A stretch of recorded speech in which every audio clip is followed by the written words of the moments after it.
I'm Arthur Moats, and I'm here to tell you about my new book, The Moats Theory of Life. If you haven't picked up a copy yet, I strongly encourage you to. This book not only is a fun read, but it's a guide to helping you become a person of impact and inspiration. If you are ready to take the next step to improving not only your life, but those around you as well, go get a copy of The Moats Theory of Life, and it's available at moatstheory.com.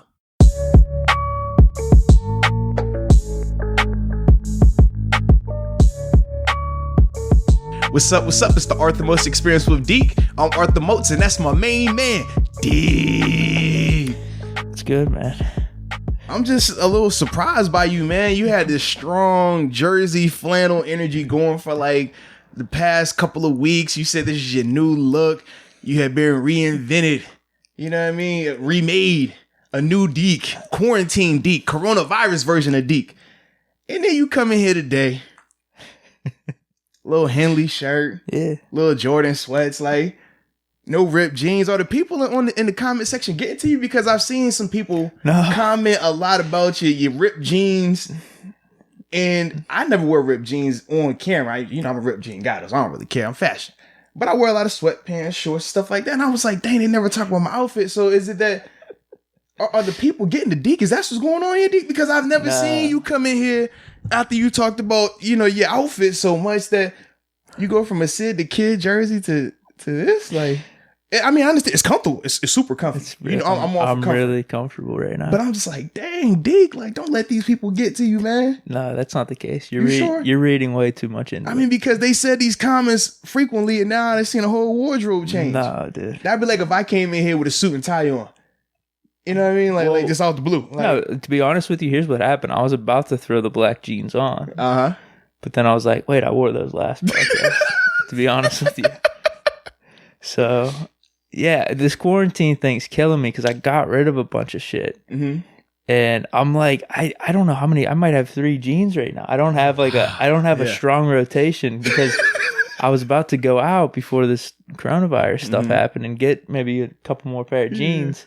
So my rotation is down. It's very. You don't want to be on camera with the same ripped jeans. Yeah. Right? Well, there's that, and I have a decent amount of shorts though. But I'm not a big fan of the shorts on the camera. I don't know why that is. I've done it before. No, we just all have our personal preferences. That's all. I mean, I've done it before, like I said, and I'll probably do it again. It's just I don't want to do it too much or anything. Yeah, that's what it is.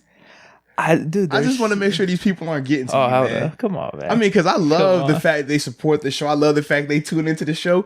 Even when they participate with negative comments, I still love it. I do, because it means you're tuning in, and we appreciate you tuning in. I enjoy them, yes. But man, I didn't know people were getting to you. No. And if there was something you needed to say to the people, like, because Deke, you are always talking about you not in the box. Exactly. You are you. Well, yeah, that's the essence. And I felt like they put you in this box of jeans, and you can't wear these jeans with the rips in them, and you're slouching. You start sitting up with good posture all of a sudden. Like, what's going on with you, Deke? No, well, I mean, it goes to your point. Don't be in a box. I don't want to be.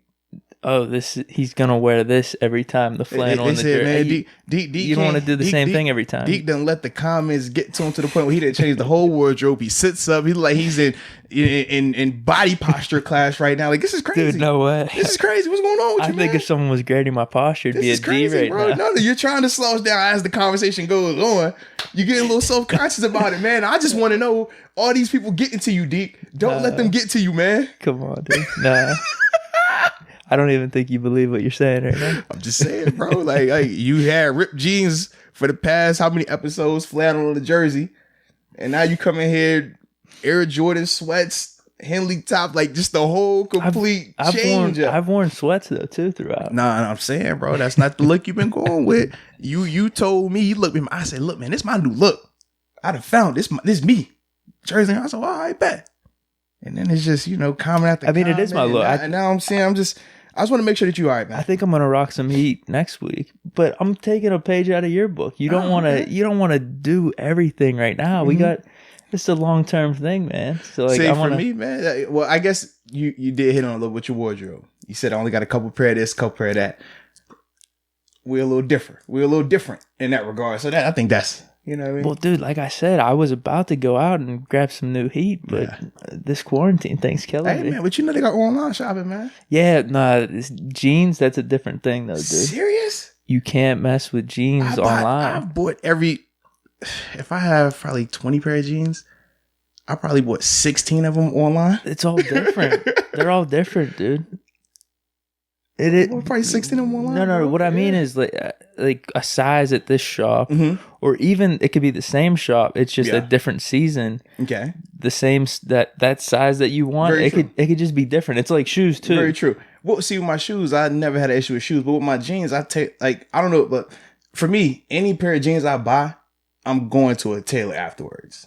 God, dude, I'm not that high class, man. So it's like whatever jeans I buy, it's gonna be something that I wanted to slightly adjust with the fit, the length, whatever. Wow, you know what I mean? So man. Yeah. What is that? That's not bougie. Everybody does that, man. Leave me alone, man. No way. Listen, bro. Listen. My second year in the NFL. Shout out to my boy Kirk Morrison, man. Legend in the NFL, man. I think 10 plus year guy. He played with the Raiders. I was gonna say Jacksonville. He's Raiders. We were together in Buffalo for 2 years. He was the one who put me onto the tailor game, man. He was like, "Look, bro," because I came in one day, man. My jeans, I'm a young guy, fresh out of college. Jeans fitting over my shoes. He's like, "Bro, you gotta tailor that. Like, you see how much space is here?" And I'm like, "I like your look, but mine don't fit like that." So I'm folding my jeans up at the body. He's like, "No, bro, you don't need to fold them. I'll just go find you a tailor." And you can adjust the length to the length that you want, and you good. He's like, if it's too baggy right here, you could take that out. You can do whatever you want with the tailor. It doesn't even cost that much. So from then on, man, I was like, you know what? Tailor it up there, bro. So shout out to my dog, Kirk Morris, man, because, Kirk Morris, he's the reason why I get my joint tailored up now, bro. Yeah. Wow. And I love the look. I love the fit, man. Maybe you said it doesn't cost too much. It doesn't, bro. Maybe we should all take a page out of your book. Bro. Like I said, man, I took it from a dog. I'm passing it down. You know what I mean? Yeah, bro. So I don't really have a concern when I purchase a pair of jeans online because I'm like, whatever it is, I'm going to adjust something with this jean because I want it to fit the way I want it to fit. Wow. Yeah, man. Wow. Tricks of the trade. I like it. Man, I feel like I'm saying something foreign in here right now, but this is crazy. It is. It's not something I would even think of, really. Serious. In my opinion, I would just be like, that's man code. You take what you get and you just wear it. No. I'm not saying it's right, but that's how my mind works. Oh man, it's man code. If I pay for it, I got to take pride in what I'm putting on my body. It's gonna look like me. Yeah, but the man code, the whole idea of it is like, it's like this old school way of thinking where you're constantly going against the grain. You're making things harder on yourself. That's what. So it's making fun of the manly stereotypes, but at the same time, there's something to it. I don't know what it is. See, for me, when I think of my man code, I think of, look, man, I'm gonna do what the heck I want to do. No, but that's the last. That's the last chapter. That's the last. You have to understand all the rules. Once you understand them all, you can break them all. Gotcha. You know what I mean? So tailoring your jeans, does that fall under man code violation or is that man code? I think it is, but like I said, because you tailor a suit. People would tailor suits. Right. So why not the stuff that I'm gonna wear more than I wear a suit? I wear a suit. I think it's putting a little too much attention. Every blue moon, it's like I'm in these jeans all the time. How much further my jeans fit great than my suit? I think the traditional man code sense, though, is against a lot of fashion things. You know what I mean? Wouldn't you agree? The old school way of thinking? I don't know, man. Because dudes, think about old school guys still went to the barbershop. You care about your look. I guess that's a staple in every kid's life, every guy's life, that first haircut. Then from there, you get groomed. Like, hey, man, I cut my hair this way. That's different from clothes, though, in fashion. But it's all appearance in fashion. Yeah, I'm with you, dude. I'm not saying the man code is without fault. It's actually completely flawed. It's an awful system to live by. Because, I love it. This is funny. This is funny, bro. What's so funny? This man code. It's just a joke thing that me and my buddies come up with. Like a good example is definitely those seltzers that have come out. You know what I mean? So that's drinking those are man code violations. And you could say from a bird's eye view, a lot of there's stereotypes with drinking those drinks. That's what they say. Yeah, but at the end of the day, we agree. Who cares? Who cares? Hey, man, you got to live your life, baby. Man code, woman code, because we don't want to discriminate either. I know some women followers. And Deke just trying to isolate us and put us in this box of man code only. It's a woman code, too. And if y'all don't want to follow it, you ain't got to follow it. Do what you want to do. Be yourself. Boom. There we go. Now we good. Yeah. I just want to cover our bases. You know what I'm saying? True. Yeah, exactly. Exactly. Hey, man. So, actually, before we get to what we're going to talk, because we got some fun stuff to talk about today, I had a quick question for you, man. So I saw where ESPN is talking about potentially airing like NBA horse. Like a horse game. Like, would you two? And they're saying like nobody's together, but this person on their home court, that person on their home court, do your shot. Now this person gets a chance. Would you watch that? Man code violation. Now that you say this man code thing, I'm kind of feeling on this, bro. I don't think I would tune in to watch some dudes play horse, NBA players play horse, and they're not together. Like, it's kind of weird to me, man. That's all I'm saying.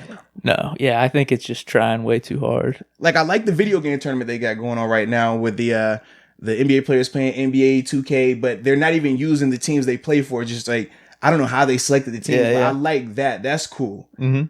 But yeah, I can't. It's just reaching. Yeah. It's just trying way too hard. Although there is another video game. Speaking of video game tournaments and talk about and video game things, little plugs.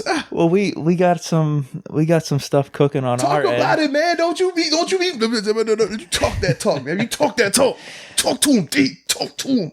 So if you're listening on the podcast, go subscribe to the Arthur Moats YouTube. YouTube.com/Arthur Moats 55. Because one, not only will you get the visuals for the podcast, and like just short videos too, broken up into short video. You'll get a nice experience on there from just the podcast, but then also film session we do. Chopping it up, Master Most film session. We do some everything. Keep going. Talk to him, But Deke. now with this coronavirus, talk about it. We're doing an all-time Legends Madden Simulation League. Talk about it, Deke. Get it off your chest, Deke. So we have the all-time Steelers. We're following them just like we would a normal Steelers season. Yeah. Breaking it down week to week. Previews, recaps, highlights. You're going to even see Deke in a suit. So for those, you can go to our Instagrams. Yeah, the recaps, the previews, yes. The full game, the live game, the in-game experience. Subscribe to the YouTube because we're live streaming it. Woof. We just had week 2 last night. Steelers versus Seahawks. So we're playing the 2019 season again. But it's all-time teams. Yep. Facing off against each other. So the Steelers, you got like Big Ben, Le'Veon Bell, unfortunately just got injured in week 2. So we have Bettis now.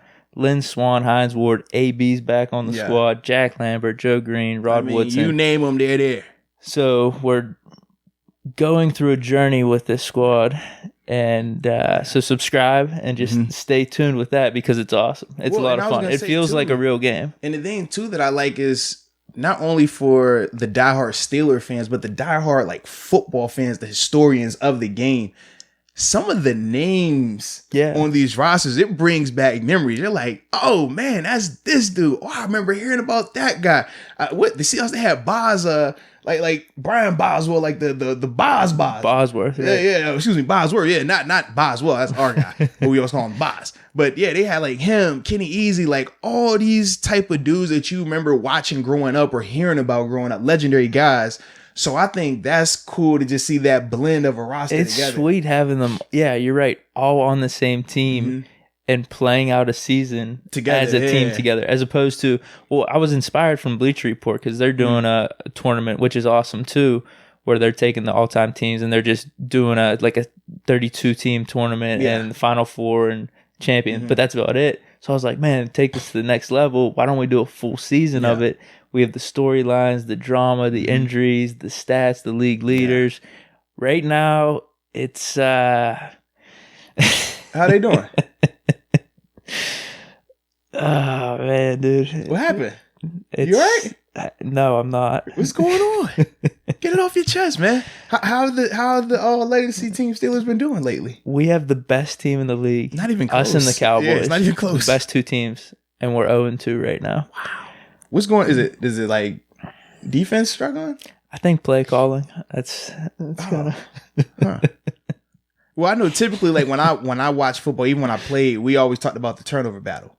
You win the turnover battle, you would more than likely win the game. Right. So how are we doing in the turnover battle right now?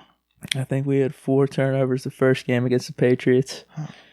And we had, I think 3. I think we had 3 in this last fumbles, game. What you're saying? I've seen some fumbles, yeah. There's been some. I mean, if you have the difference between the fumbles and the overall turnovers, there's some stuff that's going on in between there. There been some interceptions. If that's what they call them, I don't. Yeah, because I seen some people say it was like some pick sixes in back-to-back weeks. Is that true? I think guys are running the wrong routes or something. I don't know. But I mean, it's got to be Bradshaw, quarterback, right? Who's the quarterback? Not Seven. It can't be him, right? Who's the quarterback? Big Ben, because he's the all-time Steeler QB. Listen, rough start to the season. We're going to bounce back. Big week 3 matchup versus 49ers. Joe Montana, Jerry Rice. T.O.'s on that team, too, actually. Oh, whoa, what? Yep.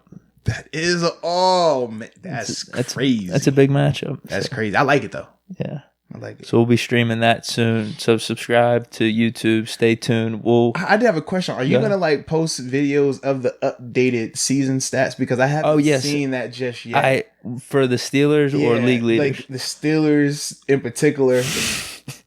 I wanted to just see like how like we don't have to do it stats right now. Do we have to do it that frequently though? Yeah, it's a week to week thing. If we were watching during the season, we would check it week to week. And I'm just saying that maybe 2 or 3 weeks. No, bro. I think like it should be updated week to week. Like think about during the season, we come on the podcast and we recap games, we preview the next games, we break down the stats, the X's and O's. Well, that's what the previews are for. Whenever we do our videos. No, man. We need to update weekly to let people know, like, hey, this is where we stand right now. Yeah, let people know injury reports. Yeah. That's what I'm saying, bro. So that weekly, and then the league leaders, I could do every 2 to 3 weeks. Because how much is that going to change? Because it's been 2 weeks right now. So I mean, you could put like league leaders in like. I made league leaders last night. So I was working on it. In like passing yards. Bobby Lane. Oh, okay. It's Bobby Lane. Joe Montana's in the top 5. Kurt Warner's in the top 5. Where's our guy at? It's all about trying to get that team to win, you know? Okay. What about like touchdowns and interceptions? I didn't check touchdown. I didn't do league leaders for touchdowns. Who's league leading that? I didn't check that either. I was focused on passing yards. How are you not going to focus on the league leader interceptions as well? That's like a hot topic in the NFL. Why? Because Jameis 30. Yeah, everybody wants to know. Is this a 30? Who's the next 30 for 30? Because I'm thinking like if a guy had like 5 interceptions in 2 weeks, that's on pace for a 30 for 30. That's all I'm saying. I mean, are we winning? As long as we're winning. I know we're 0-2 right now. The bounce back is happening. That's all I'm saying. Could it be a quarterback controversy coming up? Nah, I don't think. It's hard to say no when you got a 4-time Super Bowl champ on the bench, bro. That's all I'm saying. Let's see how things play out, man. I stop messing with you, man. I have faith in 7. It's all good, bro. Yeah, check that out. It's called the Corona Madden League. Yeah, the CML, man. It's on youtube.com/Arthur Moats 55. That's the page, man. And even if you don't make the live stream, you can still go up there and watch the full length afterwards of the live anyways. It's already saved up there, so you go check it out, man. You'll definitely enjoy it. Yeah, and then for the storylines, for the recaps, the pregame shows. That's all on our social media. At Chillin' with Deke. Follow the main guy at the Body 52. You don't got to worry about me. Here he goes. You know, you're the guy, dude. Anywho, it's the Arthur Moats Experience with Deke. That's who they should be following. Oh, all right. Come on, dude. Hey, whatever you say there, man. Whatever you say. But what we came here to talk about today, you know, because this is how we do. We like to chop it up a lot of little random, and then we'll dive into the meat and potatoes of this conversation, of this episode. So, the NFL.com. Shout out to those guys, man. In fact, in particular, Greg Rosenthal. I love this article. Yeah, this is pretty unique, man. So Greg Rosenthal, who's the editor with the Around the NFL, he had released an article talking about the NFL QB value rankings. And to put it into context, it's essentially where do you value the player the quarterback in terms of their talent, and it's matched with their contract as well. And age. And their age. All those factor in. So typically you would say, well, who's the top 5 quarterback? You would go Brady's in the top 5, right? Well, on this list, when you look at Brady's age, you look at Brady's contract, it's a little different in terms of how they have these guys ranked. Right. So as we dive into this list, do you want to just... hop right into where Ben is, man? Or we go down? Oh, I thought we were just doing top 5s, man. See, I didn't worry too much about the other players. Well, if we just did top 5, we want to get to your boy. Huh? What do you mean? if we were just doing top 5 on this list, we're not going to get to your boy. I know. We could say where Ben is because they have guys like Ben, Brady, Brees lower in these rankings, which is understood because well, especially Ben. I mean, his contract is high. I mean, that's pretty matter of fact. What they say, man. So Ben is ranked 18th on this list in terms of guys that you would want based on this QB value system. And what the writer says is, only my undying faith in Big Ben as a big difference maker keeps him this high. Seeing how he's a 38-year-old passer coming off major elbow surgery. That sounds like you wrote that too, by the way. Your undying faith in Big Ben. That sounds like something you wrote. Why is this dude got him at 18 then? I'm just saying. He said that's the only reason why he has him this high. Then he says, and was this onerous? Is that how he said it? What? That word right there? I don't have my glasses on. Dude. Oh, man. So it's... I mean, I could pull it up on my phone. Onerous. Onerous. There it is. An onerous contract. He has a $41.3 million cap hit due next year. And that doesn't help either in this exercise, which is something, incidentally, that Roethlisberger insists he's still going to do.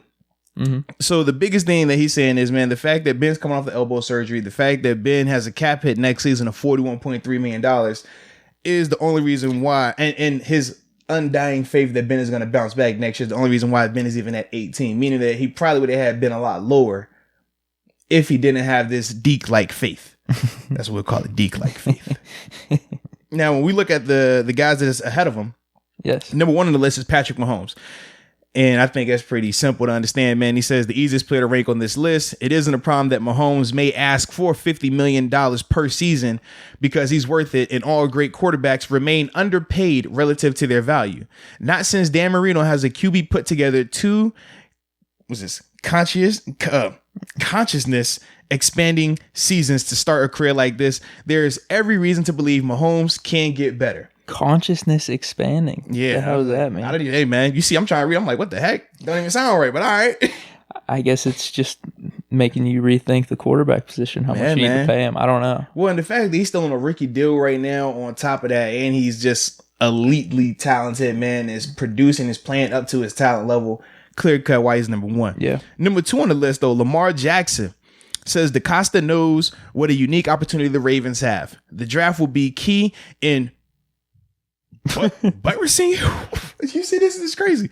And buttressing, whatever you want to call it. Jackson supporting cast. He could just say improving Jackson supporting cast. And his rookie salary is partly why the Ravens can afford 6 players with a cap figure over $10 million.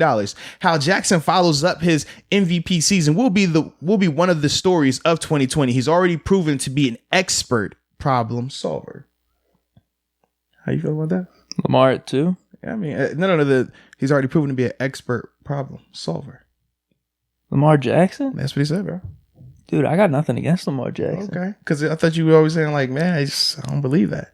I mean, just don't get too high on him. Because when we said that he could potentially, he's probably going to be the best quarterback in the division. Him and the Ravens, yeah. That's what I was saying. Just let's stay humble. Let's see what happens in the playoffs. That's all. Dude, I can't argue his year. I mean, he was crazy good. What? Your tone be changing. It's cool though. What do you mean? All right, number 3 about the Ravens. No, about Lamar. Lamar? Yes. What do you mean? All I want, dude. I was the first one that compared him to Vic. Okay. Was I not? Okay. I was way before everyone else. Okay. Remember we talked about that whenever we played. Okay. All right. No, dude. No. Here's the thing. My problem was people get way too hype about things. He had an MVP season. No, I know he did. I agree with that. Too hype. No, but everyone just he's a lock to be a stud in the playoffs. In the AFC North right now, he's the only quarterback with the MVP. Dude, come on. What are we trying to do here? I think you're trying to get me amped, and you're trying to get me going off the rails here into another direction. Said he's the only quarterback in the AFC North with an MVP. You're really trying to egg me on here, dude. Bro. You're trying to get me into a spot. I'm here to talk top 5 QB values, dude. All right. At 3, we got your other boy, Russell Wilson. I was tempted to rank Wilson second, despite being so much older and more costly than Jackson. Still just 31, though. Wilson offers the ideal combination of reliability and upside. There's comfort in knowing Wilson will have the Seahawks in contention, whether his defense is historic or middling. Whether his running game is led by Marshawn Lynch in his prime or Marshawn Lynch at 33. Whether his offensive line is bad or really bad. The $35 million average annual salary on his most recent extension will look like a bargain well before the deal ends in 2024. That's 3. Solid. Number 4, Deshaun What's so funny? I don't know what's so funny here, man. Because I'm thinking of your top 5 just quarterback list right now. Oh, right. And then I'm like, yeah, this is a different list. And then I think of like my top 5s, and I'm like, well, dang, I got a couple of my guys already on this list. It's pretty dope right now. Yeah. Cool. All right, number 4, we got Deshaun Watson. Watson's rapid rebound from his torn ACL has been nothing short of remarkable. He's the quintessential quarterback for the next decade because of his athleticism, decision-making, and leadership traits. It remains unclear if he'll get his big contract this offseason or next, but it's coming. My top 4 on this exercise were set in stone. Now it gets complicated. That's what the writer writes. Number 5. That's your other boy, Carson Wentz. You got all your little boys up here, man. See, it's easy to pick nits about Wentz's accuracy and occasional streakiness. It's also easy for the Eagles to feel comfortable with the 27-year-old established top 10 quarterback under contract for 5 more seasons at an average cap number under $30 million per year. The Eagles signed Wentz at a modest discount coming off an injury, which gives him an edge over other options in the top 10. Do you want to just list the rest? Yeah, the rest of them, we had Kyler Murray at 6, Dak Prescott at 7, Aaron Rodgers at 8, Matt Ryan at 9, Baker Mayfield at 10. That's a joke. I mean, that is. Baker Mayfield at 10. Hey, man. You want to read what he says? No, I don't. It's a joke, though. I'm just saying, bro. He's only had 2 seasons right now. One really good, one kind of average. Nah, it's bad, dude. It's bad season. That's actually what he said, too. He said that expectations, disastrous coaching, indecision, and regrettable ad campaigns left the impression that Mayfield's second season was a disaster. But the numbers in tape don't agree. That's what he said. All right, then he goes in PFF grading. So and you love the PFF grade as well as QBR though. He says as well as QBR, and that's your other rating. What's his QBR? That's your other rating that you always like to talk about, man. He said he made way more impressive throws than you remember. His lack of on-field clarity was jarring, but Browns fans should still be encouraged to have a young quarterback this productive and this accurate on a rookie contract. I knew you was going to say it. That's just all I'm saying, bro. He knew you was going to say that. Greg knew you was going to say that. He said, man, Deke going to say this dude was trash this year, and I'm going to have to call him out on it. That's what he did. 52.4 QBR. That's 20th. Or 19th, I'm sorry. Okay. I mean, to be 10th on this list then? On a rookie contract, though. Yeah, I mean, I get what they're arguing here, but I don't believe in Baker, so there's that. Jeez, but why not?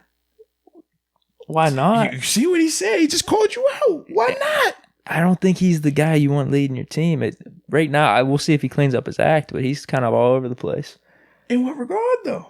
I'm talking smack and bringing hype to his team. But everybody likes that. Huh? If Ben was doing it, you would like that. I don't know if I want that from my quarterback, man.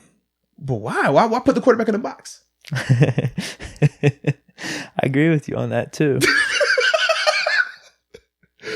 So you want the quarterback in the box, but you don't want the quarterback to be put in the box. I mean, if I'm getting paid money to be the GM, I mean, that's a different story. If my life is riding on that decision. Because, I mean, there can be an argument the other way where Cam Newton, he's a little more outspoken. Yeah, he had an MVP season. Yeah. So there's outliers. Led a team to a Super Bowl. There's definitely outliers. I mean, there's been plenty of quarterbacks that are dope that talk smack. Outside of Cam, who else? I'm sure if we go down the list and really dive into it, we could find them. It's not hard. I don't know, man. That are like outspoken in the media like that? Yeah, what do you mean? I don't know. Like, I guess, like, what do you, when you say outspoken, are you talking about when he makes the comment about Marvin? Was it? No, I think more or less about Hugh Jackson. I think more or less there's just a back and forth with the media about things, and so when people say negative things about him, instead of him, because quarterbacks take a lot of subliminal shots. Remember they were getting on Ben about that, right? How he wouldn't directly say, he would like throw a subliminal shot out. So instead of the subliminal, this guy just says, "Hey, Colin Cowherd, you said this about me. I don't care. You suck." What's the difference? No, I'm not, and I'm not saying it's completely a bad thing. Yeah, I'm not. But like I said, if you're getting paid money and you're supposed to be a leader of a team, it's something to consider. Is it not? I feel like we differ here, because for me, I look at it and I'm saying, if my quarterback isn't going to take no trash from nobody, well, that sets the tone for the rest of us. Then we ain't got to take trash. Whereas if your quarterback keeps taking shots and never responds, never gives you that direct, look, man, I'm such and such, like, period. Then the rest of us kind of like, well, dang, if he make the most and he's the face of the franchise, he's not saying. I guess that, the argument, like, sucks. The argument the other way is, man, you're letting this get to you. Like, you're putting your energy into people that are just talking football and supposed to give opinions, and you're letting that get to you. And the argument could be, well, like, you're defending yourself. Yeah, or if you could crush him, why not crush him? I mean, you got to back it up though. Baker hasn't been backing it up. What did the numbers say? He's a top 20 quarterback. Still a top 20 quarterback, bro. Dude, no, he wasn't that good. What did the numbers say? You wanted to go PFF 20. Or QBR? I don't know why you're defending 20th ranking. I'm just saying, you like 20 is terrible. I mean, it's not good. It's not bad. And that if you combine that is 20 bad or is 20 good? If you combine it, so if you, like I said, I like combining all of it together. Yeah. You have eye test, you have the QBR, you have the raw stats, touchdown interceptions, the wins, losses. Yes. Nothing added up for him last year. How do you nothing? That? Nothing. What were his numbers? What were the rest of his numbers? Bad. What were the numbers? He had a ton of picks, man. All right, let's look at it. Let's check Baker out, man. If this is what we're doing here. This is fun. 22 touchdowns, 21 picks, 31st in the league. Okay. He had 3,800 yards. Okay. Sounds average. Sounds like a top 20 quarterback. I mean, yeah, if you want to argue between 20, 21, and 22, I mean, that's... we can go 20s, this is what 19, I mean. 18. To have him at 10, man, that's just saying, bro. I'm just saying 10 is high. And what do you always say it's a lot of variables, right? Remember the year where Ben had the 20-something picks, you always talk about the motorcycle accident, right, as a variable. This guy was dealing with coaching turmoil, Ben man. was coming... Dude, come on. Ben was coming off a 15-1 rookie season, Super Bowl championship. I'm just saying. Two really good quarterback years. Listen, all I'm saying is Baker hasn't done that. We talked about the coaching staff was trash. We all agreed upon that. It was trash. He was dealing with that. He had to deal with Myles Garrett and his whole crazy situation. He had a lot of factors going on. That's all I'm saying, man. Part of it was him, though. I mean, from the start of the season, I mean, dude, there was a lot of hype and a lot of shit talking at the beginning of the season, and it was coming from him. Was it really coming from him, though? A lot of it was. What did he say? It was just him and Colin Cowherd going back and forth. But that's because Colin Cowherd started it. No. He did. Cowherd definitely took the first shot. Here's the thing with the people that are, on the mics and on TV and everything, they go off of something to make their opinion. So there was something Baker was doing. No, he said off the field or whatever. I don't know. Cowherd had the issue with Baker having, I think it was the first, what was the commercial where he's like, this is my home, the Browns like stadium? Well, no. Well, I think it was just more or less he thought the Browns were overhyped. And Cowherd said that. Yeah, and then he was saying there's all these reasons the Browns are going to disappoint this year. And then rookie Baker head just coach simply responded to him. Right. So Baker responded. Baker didn't seek out Cowherd and say, man, I think Cowherd's radio show is average. I think the TV show is trash. I don't like his takes. He didn't say that. Wait, he responded to him. Can you not see a difference between him like being a leader versus your, top 5 or 6 guys? What do you mean? Versus Mahomes, Lamar Jackson, Russell Wilson. Okay. Like Drew Brees, Brady. Can you not see a difference between those guys? I look at those guys as they're in the box, the quarterback box. You have to look like this. You have to talk like this. You have to walk like this. And I look at Baker as a guy saying, look, I'm going to do it my way. But outside of Cam, who else are we? Like, I haven't thought someone that's what I mean. That has been successful like that. Who was the quarterback from the Bears the year they won it? McMahon. He was outspoken. Right, but I mean, that's 1 year, and I don't know how much of a success as a quarterback was he, though? I'm trying to think, man, off the top of my head, man. Like, who would you take him versus all those other quarterbacks in that time? But this is what I'm asking you, though. So you don't think any of those older quarterbacks ever said anything to the media? Those guys? Yeah. Dude, what? I mean, Brady's been on IG plenty of times. What type of drama do you get out of those guys is what I mean. What do you mean? People created the drama with Baker, though. Did they not? Created the drama? I mean, I don't know. Part of it's on him, though, too. People started getting on Baker and that Browns team when they started getting pieces in media, started saying, man, these dudes are going to be the Super Bowl favorites. These guys are going to be the champs. Remember, Baker didn't say that first. Media said that when they got Odell. Remember that? Dude, there was we said, off-season champions. That became the new moniker. There's comments and cockiness that comes from Baker. I mean, that's just matter of fact. It was happening before they even got Odell. There was, man. So why did it change, though? Listen, dude. Because rookie year, everybody was fine with it. Rookie year, nobody had an issue with Baker. Nobody. Time out. Exactly. He was winning. He was performing. So here's the thing, and I don't want to be up here sounding like an old man, like, oh, I don't want you talking and crap. That's what it sounds like. No, because I'm pro. I don't care about that stuff. I really don't. I actually, it's funny. It's makes it entertaining, but if I'm getting paid as a GM, that's when, if my life is on the line and my team's success is on the line, it's something to consider. That's all. I just think Baker's too high. And for me, I just say, I don't understand how a guy getting whatever he's getting from a contract standpoint, why does he have to just shut up and play the game? I never said that. I mean, you can show... That's what you're saying. If you were GM, you would want that guy to just shut up and play the game. No. You can... You just said it. You said that's something I would consider. Dude, personality is different than drama. But who's creating the drama? Media.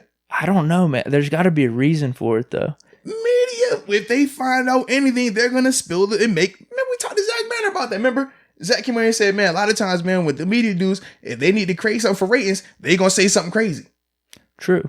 So he responds. I mean, there's platform, and then he responds to it. Is that on him or is that on the person that created it? That's all I'm saying.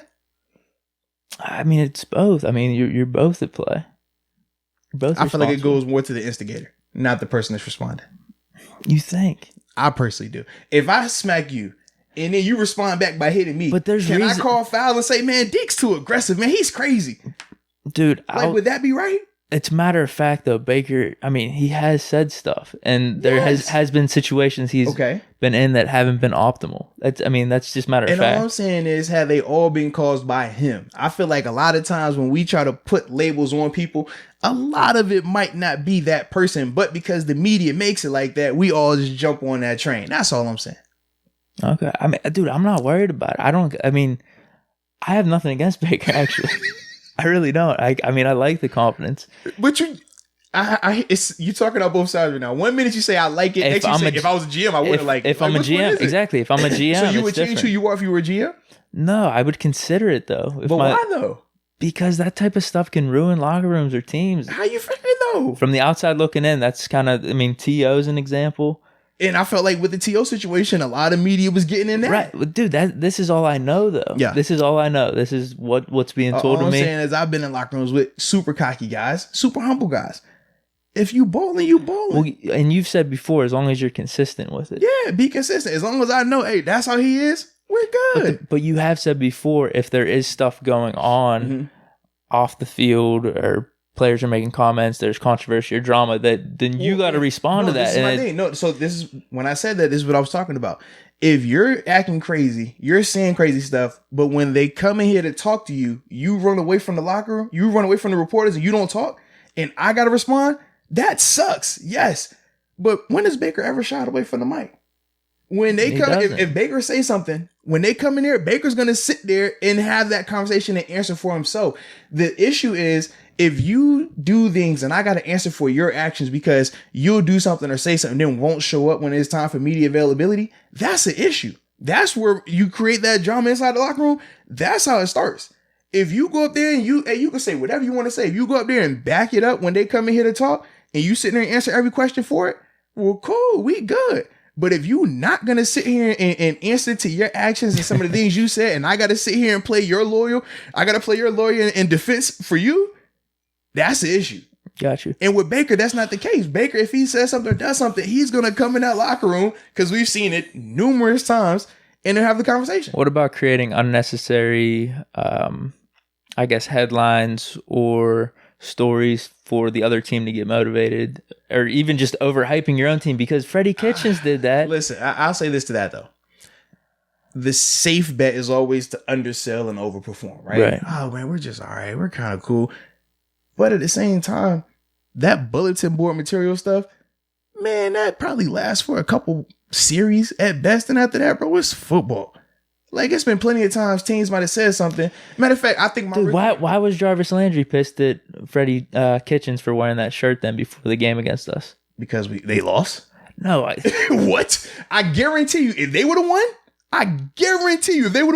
but it's a totally different tune. And we all know that. But because they lost, now it's like, hey, man, let's start pointing fingers. All right, man, well, he shouldn't have done that. Or, man, why would he do this? But let's be real about it. During that game, do you really think every play out there the guy was like, man, he wore that shirt, man, bump that, I got to kill him on this play? No, that's not how it works, man. No, I get you. But, I mean, there got to be something to a mentality of, all right, these guys disrespected us. Like, these guys ain't nothing. This is what I'll say. The bulletin board material is cool to talk about. That's a hot word, right? And at times in practice, hey, man, you remember that guy said this about you, right? I bet, okay. But I'm still grinding. I'm still working hard. Well, I'm going to work even harder now because the guy said something. If that's the case, then shoot, you're not going to last in this league no way. If you got to find and hope and wish for somebody to say something to like motivate you. Right. So for me, like, that's what I'm saying. Like, I don't value that bulletin board material the same way, because if I don't either. I'm saying if you bring all this together though, I mean, it's something to consider if you're a GM. But this is what I'm saying.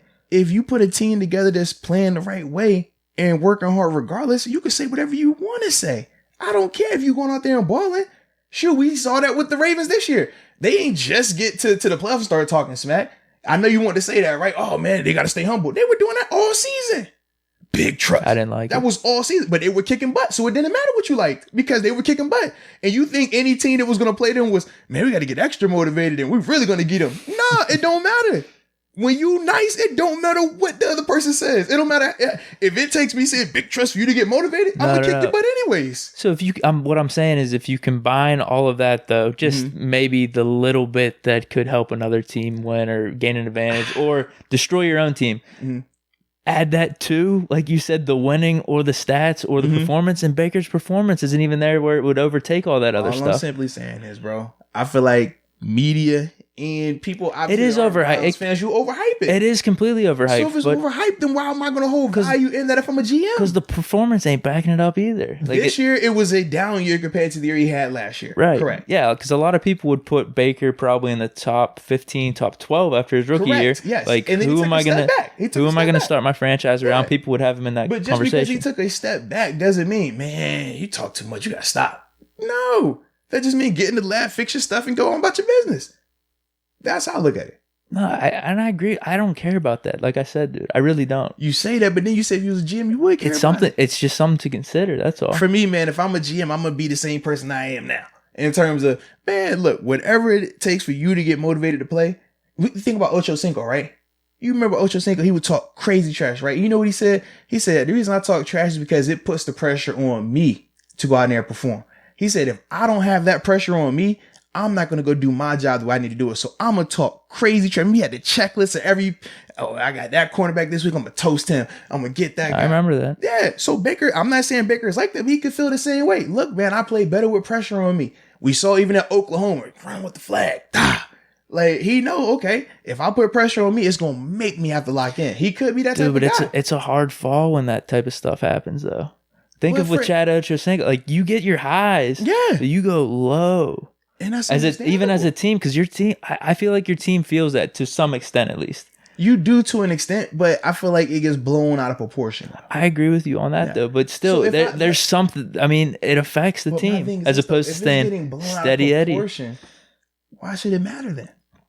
If we both know it gets blown out of proportion, why should it matter? I don't know, man. Stories, narratives matter for whatever reason, just as humans. But that matters to fans and to media. When you're doing the season, you're not following all those narratives. The only time you hear any of that is if a reporter comes in there with the microphone and asks you that question. But what happens after the team goes on a 2 or 3 game skid? This is what I'm telling you from experience. Because I've been on a team that went on a 2 or 3 game skid before. Right. In Pittsburgh. We weren't reading outside narratives, and we had a ton of drama. I'm sure we did have some drama. Like, what are we talking? That's from experience. Like, we had crazy stuff going on. But the performance backed it up, though. Not when we were going on that skid. No, it wasn't. At the end of the day, during that skid, it was not. When we got beat by the Miami Dolphins in Miami, it was not going that way. But look at the players we have, though. There's credibility there. You got all pros, Super Bowl champion. Like, there's something to that. At the time, we had Ben. At the time, Ben was on the team that won the championship. It was Ben, Debo, and still on that Miami Dolphins. On that team where we lost to the Dolphins. Yes, right. Pouncey had been to the Super Bowl, but he said, remember, he had got hurt, so he didn't even play in it. Mm-hmm. So other than that, it wasn't all this. Oh man, Super Bowl champs, we got all pros, we got all this and all that. Nah. I mean, AB was coming into his own. He was. Yeah, but it still was. This would have been what, 15? Was this 15 season or was it 16? One of those two. Yeah. So it was still like turning the corner. I think that would have been Le'Veon's first like full like coming out type party season. What I mean is there's something to equity though. You're not gonna. I'm just talking for myself. I'm not turning on the team when I actually made a bet with someone. Was this when we lost to the Cowboys too? The same season. Same season. Yeah. Because what were we 4-5? We started out. Was it 2-1? And we had got beat by Philly. Philly was the first team. Carson Wentz rookie year. That was the first team that like had that. Okay. All right, that was one. Then I forgot who he lost to at home. It might have been some bum team, maybe. I don't remember. But we ended up losing like 3 or 4. You were 4-5 or 4-4, something like that. We were under 500. I made a bet that we were going to win the AFC North that year with someone at work, wherever I was working. So I always have that eternal hope. Like I said, the equity of the team just in general. You have Tomlin, you have Big Ben. Yeah. Even the guys around him, like AB was coming in his own belt. You just, all right, we're going to bounce back. I'm not going to go off the rails here. But if a 3-game skid happens this year with Baker and these Browns, I was going to break. Like, the fans, like, no one's going to feel, hey, we could bounce back because this guy is our leader. It's just not there. The only reason, and it's hard to make that argument because you're talking about two organizations that are drastically different. The Steelers organization as a whole has had more success. So it's hard to just simply make that black and white statement of if they go on a 3-game skid because they've never had the type of success the Steelers have had. I think if we were going to do an apples to apples conversation, it would be the equivalent of if Brady was in New England still and they dropped 3 games in a row because they've had the type of success the Steelers have had. If the Cowboys, for example, had dropped 3 games in a row, and even with the Cowboys, still just a little unique because they haven't had the success lately. You know what I mean? People would be going nuts with the Cowboys. But I'm thinking of like teams that have had success lately, like how the Steelers have, like how the Patriots have. Like that's the part that's different. Even if the Chiefs this year lose 3 games in a row, those fans aren't going to trip. They're not turning on those guys. But think of those teams that we're talking about, who they have as their quarterbacks and leaders. What I'm saying is because they've had more sustained success is why the viewpoint of them is different. With the Browns, they have talent. We talked about how from a roster standpoint, their roster was talented. Yes. But they haven't had the wins and the success yet. So that's why anytime something goes wrong, we're like, oh, same old Browns. You just write them off. It's not an issue of if Baker was on the Steelers right now, it would be a different conversation if the Steelers went on a 3-game skid because you're like, oh, it's the Steelers. They're going to get right. Well, I did want to bring up this point because that is a really good point. You are, to an extent, probably, I don't know how much, maybe 50% a product of your environment and the organization you go to. Because I was going to, not to jump ahead, but I was actually considering, I still might, I don't know, my list is kind of flexible right now, having Burrow in my top 5 just based off you're going to get him for a rookie contract for the next, 4 or 5 years? 5 years, yeah. The problem is it's like almost like going from a new car to a used car. If he's drafted by the Bengals, the value on him tanks. Yes. Right now, though, as the number 1 overall pick, not on a team, I feel like he has a lot of value. Depends on what team he goes on. Yes, it does. If he went to the Patriots, if he went to even the Dolphins, to the Patriots, it's skyrocket. If he goes to the Dolphins, it's skyrocket. You know what I mean? Yeah. So that is kind of. I will give you that point for sure, but I just don't. It's tough. Yeah. If we're talking about that being 50% or a decent percentage, it plays a lot. The culture. If Baker's on the Cowboys, if Baker is with the Eagles or any other team that's had some type of success, some type of sustained success, I think it's a different conversation. It's a different belief in their organization. It's a different belief in him. Yeah. But when you're a part of teams that have historically been bad, like regardless, think about anytime we see the Browns win, you're just like, oh, the Browns win. That's a surprise. Like, you don't believe it's supposed to happen. Whereas when the Steelers win, how often are we surprised that the Steelers win? We're just pissed when we lose. Right. It's like you expect to win. You know what I mean? Like every game. The Browns is not like that. So anytime they do anything, it's kind of like, all right, whatever. But as soon as they have any type of boat rock, we're over here, we're going to pick them apart. Oh, man, it's because of that. He sucked. That guy's a bum. That's why. Oh, he talks too much. Oh, I don't like the car he drives. Like, but I don't feel like that's indicative of the players. That's the culture around that team. That doesn't have anything to do with that particular player, though. That's what I'm saying, man. So when I read up here and it says that he's in the disastrous coaching, obviously the ad campaigns played a role into it, right? Because we talk about the culture. If this is not Cam Newton, but Dak Prescott, he has the yogurt commercials, right? Yeah, they air them all the time. Mm-hmm. When the Cowboys were struggling, did anybody point to that and say, man, he's doing too many commercials? Come on, bro. It's the ass. Like, why are you doing a yogurt commercial? That's too much. I don't know. Maybe Cowboy fans. I don't know. But like from a national standpoint, nobody talks about it, right? Thinking of Whereas with Baker, though, nationally, everyone talked about it. Dude, there was a lot of hype, and he's not the only quarterback that does ads. Dak performed a lot better than Baker last year. You disagree? I just think of the first game where everybody went crazy, and it was like he was playing the Giants. And it was like, oh my God, 400 pounds. He's a man. I'm not a Dak guy. That's all I'm saying. I'm not a Dak guy either. But I mean, if you look at his stats, he had a lot of yards. He had a lot of touchdowns. Mm-hmm. And I would love to go through, because I haven't done this, and just see, okay, the teams that he played against, the numbers that he had. Oh yeah, because when Baker and the teams they were playing against. I mean, it really comes up the defense and stuff. If you really want to put it in a nutshell, it came down to that Cowboys-Eagles game for the NFC East. Yeah. He sucked, man. He sucked. Yeah. On the road. Well, remember, and for a while it was that he performed versus any team that was like under 500. He would ball out and go crazy. Any team above 500, they weren't winning, and he would look bad. Yeah.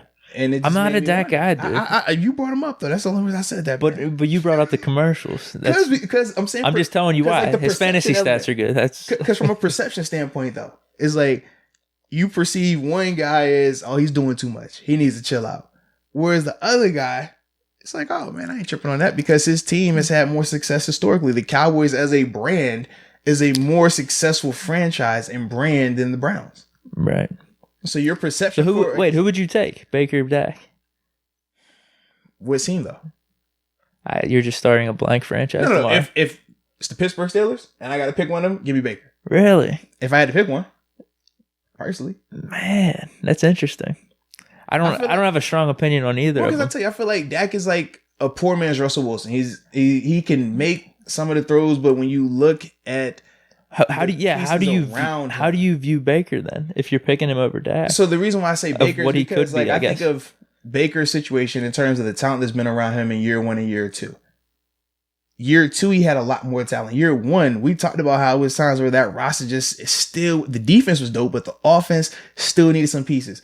And you could see he wasn't afraid to go out there and take charge. He could make the throws. He had the confidence. And that was the thing that I liked about him. Whereas Dak, I've seen Dak, man. Dak is going to hit you with the Zeke, play action. Okay, let me throw it to this person right here. He doesn't feel like he can win you a game. Right. Whereas Baker, we've seen, like, okay, if he gets on. I haven't seen it in a while, though. True, because this year was a down year. We talked about that. We can all agree this year was a down year for him compared to year 1. Year 1, the expectation was like, yo, he might take that next, like, crazy leap.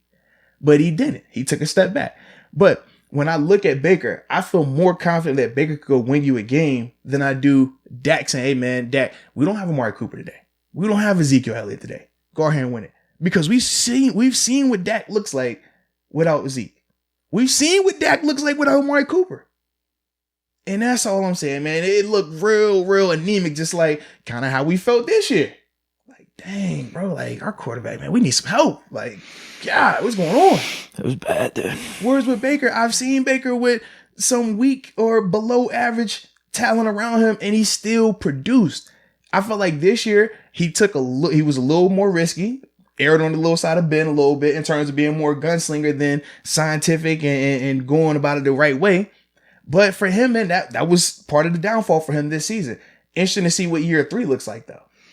That's what I want. It is interesting. Yeah. Because you breaking it down like that, I mean, it does put things in a different light, I guess, where I'm just thinking in the back of my mind, he's on a downward spiral in terms of his playing career. Like I don't see him really bouncing back. But I mean, if you view him like that, and it's going to be interesting.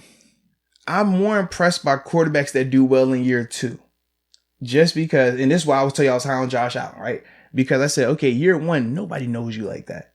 It's not a lot of film on you. I was going to ask you that about Baker's rookie year. Each week you're learning him. Each week you're catching on to him. By the end of the season, most of those guys slow down a little bit because it's like, all right, I'm able to pick up on some of your tendencies.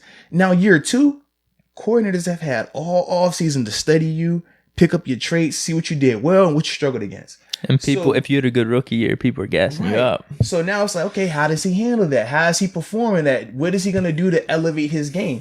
I'll tell you what, Josh Allen, how he took the next step. Lamar Jackson took the next step. Even though you'll credit Lamar Jackson, you'll get on Baker, but you don't give Josh credit for taking that second year leap.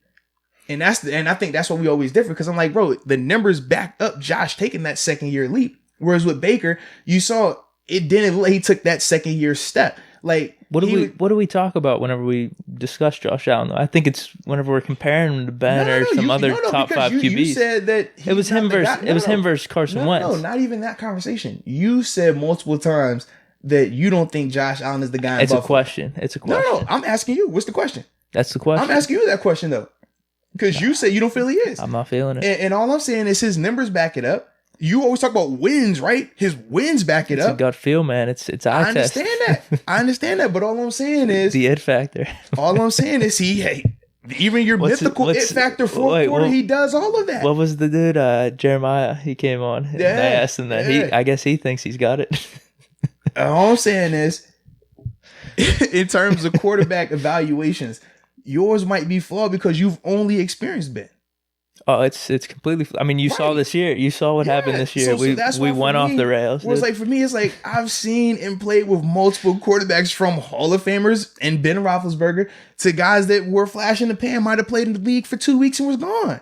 I've seen all of it. So like my perspective of quarterback play is a little bit different, because I'm like, bro, I know what this is, but I also know these are the quarterbacks that have that trajectory. They take that second year jump because now teams have had time to prepare for you. They're not surprised by you. So if you can have success in year 2, that makes you feel a lot more confident about you. The reason why I'm still confident in Baker is because I looked at that crazy situation. This is 2 years back to back, 2 different head coaches, 2 different coordinators. Now going into year 3, what is he going to have? A third coach.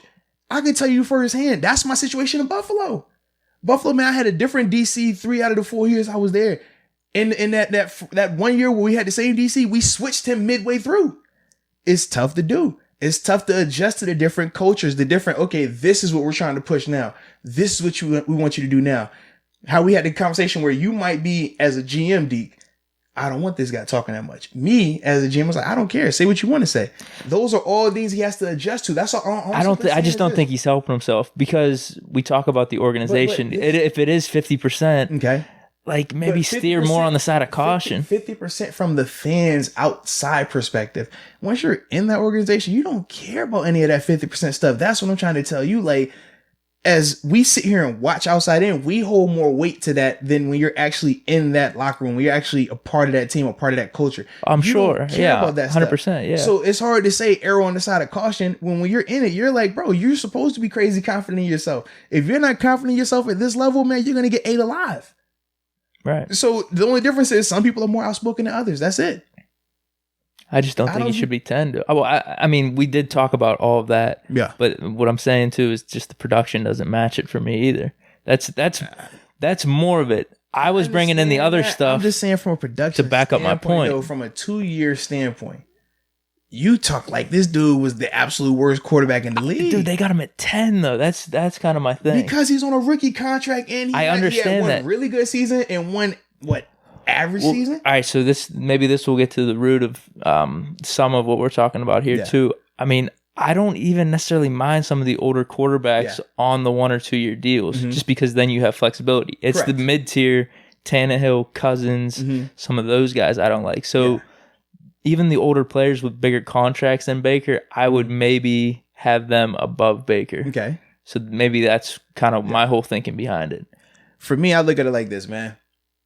Mid-tier quarterback right now is what Baker is, right? He's had one really good season and one average. So you season. see him with Cousins, Tannehill, like those guys? Right now, yes. Okay. But I do think he has a higher trajectory than those guys. Oh, definitely. But it all depends on which Baker. Are we getting year 1 Baker or are we getting year 2 Baker? I think those are the biggest things because it's hard to just say he had 2 seasons. You're going to err on the bad season over the good season. Because we could do that with Ben and say, well, okay, we had one good season here, one bad season here. Should I err on the side of the bad season? You would say, no, I'm always going to err on the side of the good season. So why is it that when we talk about Baker, who had one really good season, you said it yourself, but top 12, dude, Ben's 10, different. No. Why Super Bowl champion in second year, man. It's just, it just is. The standards are up here. It's just so the standards up here. It is, man. So he led that team, right? Who, Ben? Yeah. He did what he had to do. Thank you for answering that question like that. So all I'm saying is this. Dude. So all I'm saying is the this. The playoff run. Oh, let me say this. No. Bengals, don't go there. Broncos. That's all I got to say. You named 3 games. They were awesome. How many games they played that season? 20? Oh, dude, he had a really good regular season, too. Bro, stop it. He did. Stop it. He did, dude. Stop it. If Ben was on this Browns team, I guarantee they wouldn't have went 15-1. I don't know. Oh, no, yeah, smart answer by you, man. We don't got to worry about that. That's all I'm saying. So for me, when I see he had one good season, one average season, I'm not about to write him off for that when I know all the other factors around him as well. And the fact he's still on a rookie deal, I'm like, you know what? I can see him at 10. Okay. That's all I'm saying, man. Okay. All right. Yeah. And I'm not even a Baker guy. I don't even like Baker. I know, but I had to get my reaction. I got to react to your reaction always, man. You know how this goes, man. I had to let you know they had him too high. Hey, man. I think he's just right. All right, what else we got then after him? So you got Stafford at 11. See, I would take Stafford over Baker. I think a lot of people would. Stafford's a really good quarterback. They just got Baker too high, man. Dude, but the difference is Stafford has got a $26 million cap hit. That's the difference. I think he's only got 1 or 2 years left, though. That's a $26 million cap hit. That's my thing. I'm not holding too much of that if you have 1 or 2 years left, like a bigger number, just because you have flexibility after that second year. Man, but hey, it still's a hit. Baker's ain't 26. We'll see, man. We'll see. I just don't think the production's there to kind of make up that $1 million difference. And that $1 million or millions of dollar difference. Don't worry. You about to say what? Don't you say Baker's only $1 million cap difference, bro? What? No. That's what I meant. I mean, it's a lot of $1 million. I think if you say million, I'm talking. It. No. Yes, it does. I think that's grammatically correct still. The million as in the amount of millions of dollar different because it's plural. But I don't think it makes sense in terms of the sentence. It does for me. Put it like that. Or you need to be more specific with the number because when you say the $1 million difference, it makes it sound like it's singular, only one. No. I think it's like deer. Whenever you say million like that, you notice how people are like, "Oh, he's a millionaire. He's a multi-millionaire." Right, it's still millionaire. But you don't say you put the multi part, so you could say the multiple $1 million difference. You can say it that way. Okay, there you go. Yeah. So for me, the multiple $1 million difference between Baker's cap hit and Stafford's cap hit is why I can understand Baker being above Stafford. The thing to consider though, you're gonna have to pay the guy then. I agree, but according to you, if Baker isn't a good or a top-notch quarterback, he's going to have a cap hit that's under 30. Then he shouldn't be 10. That's my point. But right now he should because you're projecting what could be. We're just projecting different. That's all then. Yeah, we are. Okay. Yeah. That's all I'm saying. Because either way, if his cap hit is still going to be less and they're still in the same ballpark, well, shoot, then he's still going to be ahead of him. Because it's going to be less money that he counts for the team, which means I can have more talent around him. I mean, ballpark between him and Stafford. I mean, I think that's a good 7 or 8 ranking difference between the two. And that's fine. If it's a 7 or 8 difference in the ranking, but say Baker's cap hit is $20 million when he gets his extension, I ain't tripping on that. We're just looking at it because I don't view the Stafford contract that bad if you have a year or two after where you have flexibility on what you're going to do. Mm-hmm. That's all. All I'm saying is right now, you could bring more talent around Baker than you can Stafford. Just off the numbers. I mean, what does that mean, though? I mean, if you're not... That means I can make a better team. I can have a better roster. If you're not producing at quarterback, though, then it doesn't even matter. But it's hard to say he's not producing at quarterback when if this was his most terrible year, which we can agree was an average year, and we see him when he's hot, he can be a really good quarterback. I'd say between below average and average. We'll say that. Okay, so either way, he was a top 20 quarterback this year. Either way. So top 20 is an average quarterback in this league. We can all agree upon that. It's average quarterback. Average. I mean, that's if you're going. It's still average, isn't that average? A tier of thirds. That's in the bottom tier. He's an average quarterback. That's what he is. I'm not. It was an average season this year. He had an above average, or according to your tiers, y'all be like bottom tier, great tier, because you say he was 10th, right? He'd been 10 through 12 last year, right? Who? Baker. His rookie year? Yeah. His rookie year? Yeah. I think no, I said what, between 12 and 15? No, you said between 10 and 12. No, don't dude, you lie. I said 15. Stop. 15. You said between 10 and 12. And then you said this year he was 20. We could check the tapes, man. I think I said 15. I think I said 15. I think I said 12, around that range. Nah, bro, you definitely said. And then I mentioned that he would be a person to consider to start your franchise around. Like a 10 to 12 range. I don't think. It's cool, I definitely said 15. It's cool, bro. I might have said 15, and then I said 10 to 12. Like there's what? A So huge you were range. 3 what? I just don't think I said 10, but okay. Whatever you say, man. All right, where are we going with this list here? Are we going to get to our top fives? Yeah, so who's your top 5? All right. Because I'm trying to think who else is up here. You got Kirk Cousins at 12, Jimmy G at 13, Breeze at 14, Goff at 15. I think that's too high personally. And then got Brady at 16, Sam Darnold, the ghost man, at 17, and we already talked about your boy at 18. You're right. So who's your top 5? What happened to my list? Come on, man. Get your list ready, bro. Okay. Crap. I definitely lost the list. No, I have my list. I want to get back to this NFL.com list, though, just to cross-reference. Okay, Here we go. I got it. So 1 to 5 or 5 to 1? You overthinking this thing, man. Which one? You gonna say one to do the other anyways. That's been on tape too. Let's go 3 to 1. All right, my first one is this. My number 2 is this. My number 3 is like what? All right, okay. We're gonna go 1 to 3 this time. I think, a third one. Actually, I think the 3, 4, 5 is more interesting than the 1. I think both of us are gonna say Mahomes at 1. Mm-hmm. So I got Mahomes 1. Mm-hmm. 2, man, I've been going back and forth with this. I'm gonna have Russell Wilson though at 2, okay, and Lamar Jackson 3. Mm-hmm. Dude, see, I've been all over the place with my 4 and the 5. Like, where do I want to go with this? Yeah, because I considered the Burrow thing. Okay, but I think I'm off the Burrow thing because I'd put Brady and Brees at 4 and 5. I would put Brady and Brees at 4 and 5 in terms of value. So let's see. What's Breeze? Let me explain though. I mean, it goes back. I'm trying to see, did they have Breeze cap hit up here? Because I know you just signed the new extension. They both have $25 million. Okay, $25 million each. Brady's can get up to 30, but it's really incentive based. Okay, to like if they make the playoffs, yeah. Both his years are guaranteed though. Yeah, so $25 million for each of them. And my reasoning is that you have that flexibility, like I mentioned before, in a year or two of what you could do. So Breeze's value right now to the team is $25 million, and you have a franchise QB. Mm-hmm. But then at the same time, you're also able to groom your future quarterback. For them, it's Taysom Hill at a really low contract. And then once Breeze retires after a year or two, you have your guy. And it could be the same way for Brady. But where you could guarantee with Taysom. Taysom's on a 1-year deal now. No, I know. Well, what do you mean? Because he did the restricted free agent. So it was a 1-year deal. Next year, he'll be an unrestricted free agent. Well, there's rumors that Breeze is going to retire after this year. Okay. There is rumors there. There were rumors the past couple years too. I mean, remember it was conversation about would he retire? I would rather have him for 2 more years. Okay. At $25 million. Mm-hmm. But either way, so you could even take Taysom Hill out of it though. Okay. You get your chance to groom a player like Garoppolo or someone in the wing while you still have your franchise QB, and you have flexibility after that year or two of what you're going to do.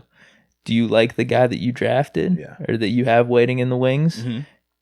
And then you're not going to even have him on a big contract going forward. You might have him on a smaller deal for 2 or 3 years. Okay. And then you figure out if you're going to have to pay him. Mm-hmm. So I like that idea of flexibility and knowing what you have in Brady and Breeze in these 1 or 2 years coming up. Mm-hmm. So that's my reasoning. For me, I like rookie salary quarterbacks just because we talk about the flexibility. You have that same flexibility, but doubled. In terms of If I want to go out there and spend it, bring me in a veteran guy to give me as a scapegoat. Think Tyrod Taylor, what he did in Buffalo, and then what he did in Cleveland, and now what he's pretty much going to be doing in LA with the Chargers. That type versus obviously Brees is an outlier. Brees is an outlier because they're all-time greats. This is a different conversation if we're talking about if this was Kirk Cousins, for example, right? Like, I don't view him in that same vein as those two guys. So when I think of that big cap hit, I'm not so comfortable just saying, well, at least I know in a year or two he's going to be gone. I can bring whoever. Like, I would much rather that cap hit be lower because there's no guarantee that I'm going to be able to draft that guy. There's no guarantee that I'm going to be able to find that guy in free agency. And I don't want to have to deal with the year to 2, potentially 3 years of being trash because I can't find my quarterback. I just like having the guy though. Like, you have the guy. That's my thing. But I think people, I guess their perspectives on Brady a little bit and Brees, are they worth the money? Because it's the same conversation with Ben right now, right? In terms of their cap hits. Is this person's cap hit worth it to us? Are we knowing for 100%? At 20, that's what I mean. At $25 million versus what some of these other quarterbacks are getting. That's a deal. I got you on that. But I'm saying this because remember last year people were having the conversation: has Brady fallen off, or has Brady fallen off, or is Brady just it's a bad situation around no offensive weapons? So for the people that are having that debate, well, they're wrong. If you're erring on the side of, oh man, no, he's going to be straight, he's good, well then yeah, that's a deal.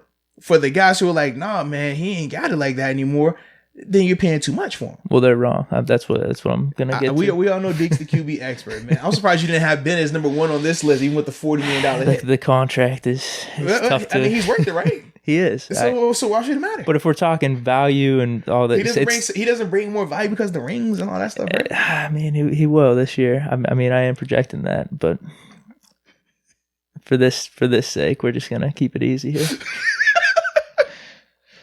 I mean, it's 25 million versus I mean, it is. We're talking contracts. We're talking value. We're talking all this stuff. So that's kind of why it's all in play here. Yeah. I know you want to mess with me. Hey, it's all good, bro. But no, man. I'm interested in your list though here.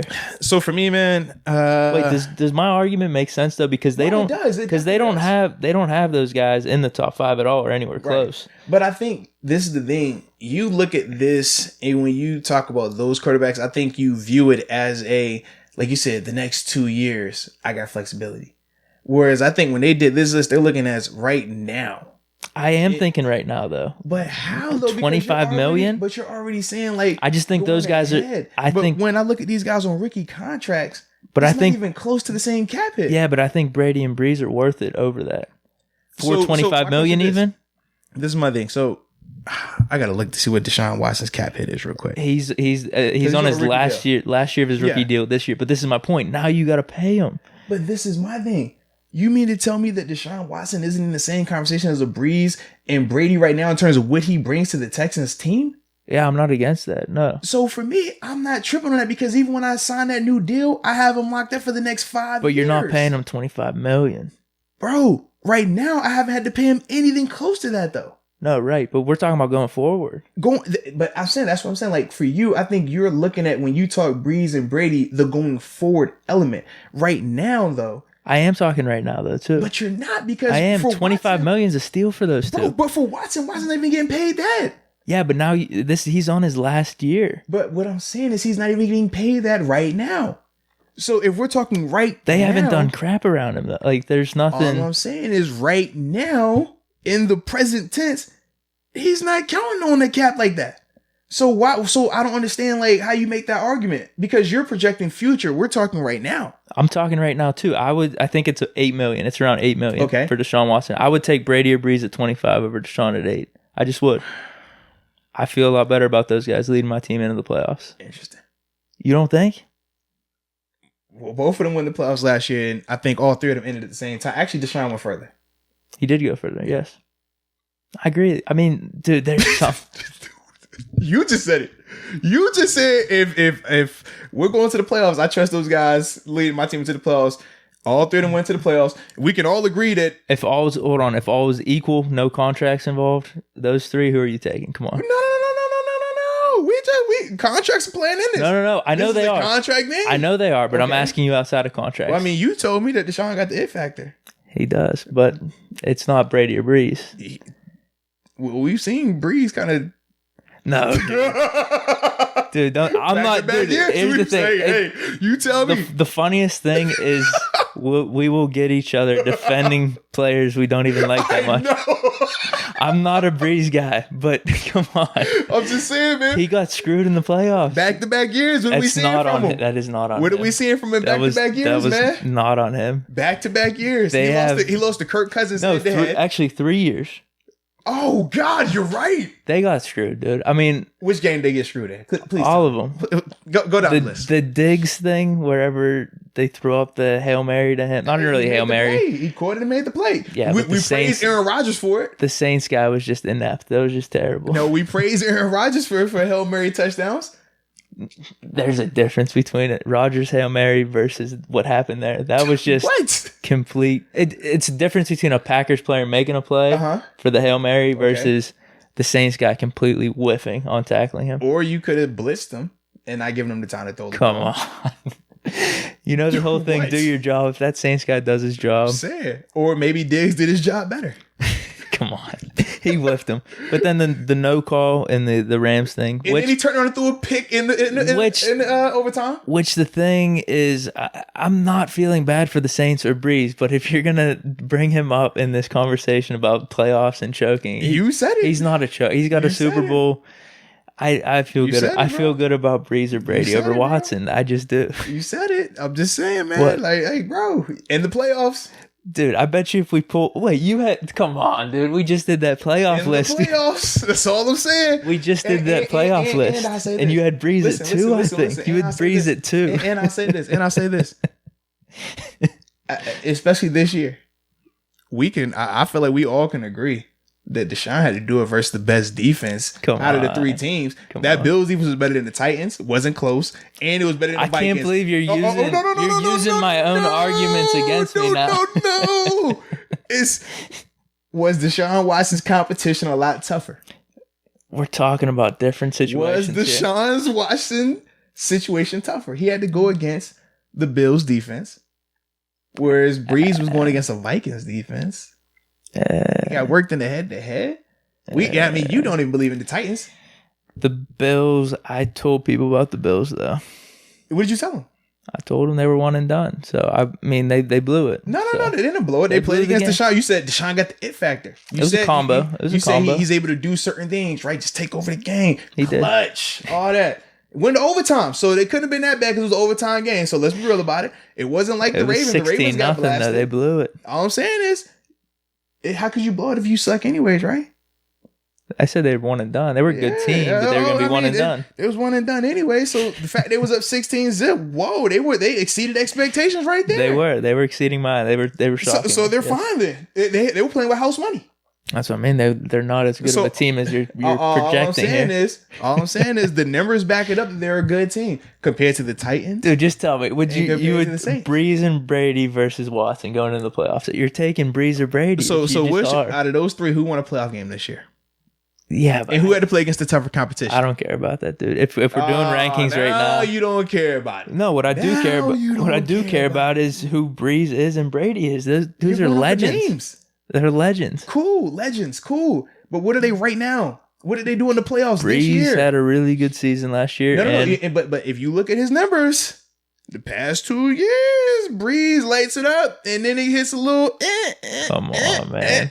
And then start going down. Boy, that's all I'm saying. The numbers back it up. Google it, the numbers back it up, baby. No. Oh, now it's no. It is no.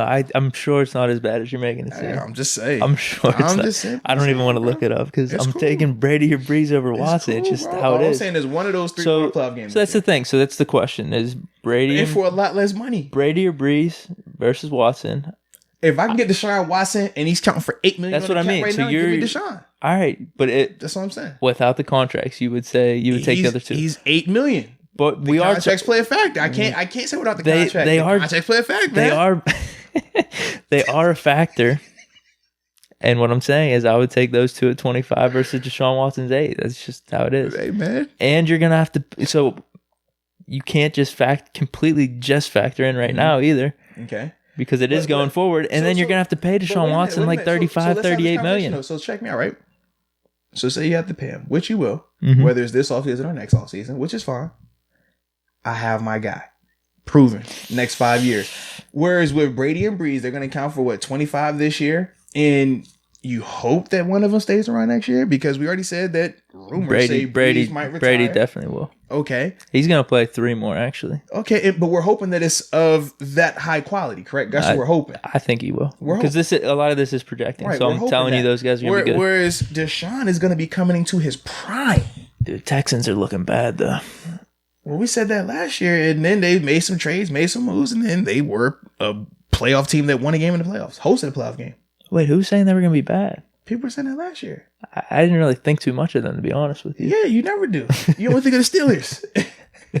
We trying to open your eyes. No. I think of the Steelers. I think of the flash moves, the flash players. That's it. That's it. And they weren't doing anything. So they were kind of flying under the radar. So we'll say But what they did do was bring in Laramie Tunsil. That secured up their offensive line, which was huge.